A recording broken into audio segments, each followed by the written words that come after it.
Our next presenter is Dr. Jamie Ullinger, and she will be discussing the study of skeletons in human history.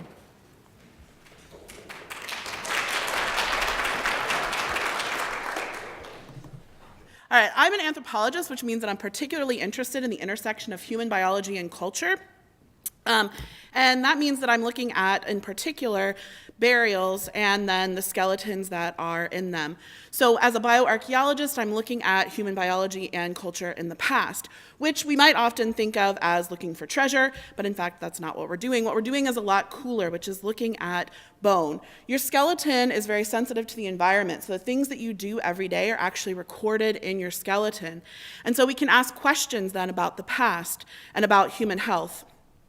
So if we travel back to Jordan in the early Bronze Age to a site called Baba Dra around 5,000 years ago, people are living very kind of lightly on the land. We don't have any evidence of settlement. People are maybe living in tents, but they are burying each other in tombs that we have identified.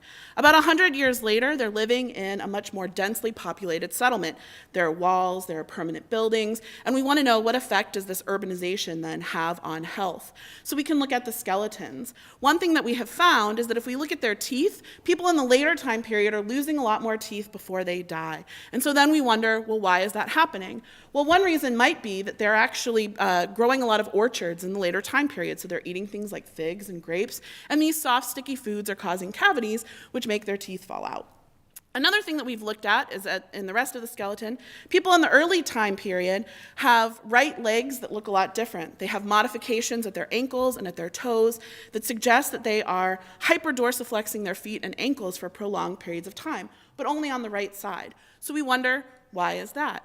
I don't know for sure, because if I did, I'd probably have a show on the History Channel, but we can offer some ideas, right? Maybe people were grinding grains in a particular posture that caused stress on their right foot, and that maybe this changed over time, either because it simply changed, or because as we see urbanization, we see specialization, which means that fewer people are doing certain tasks.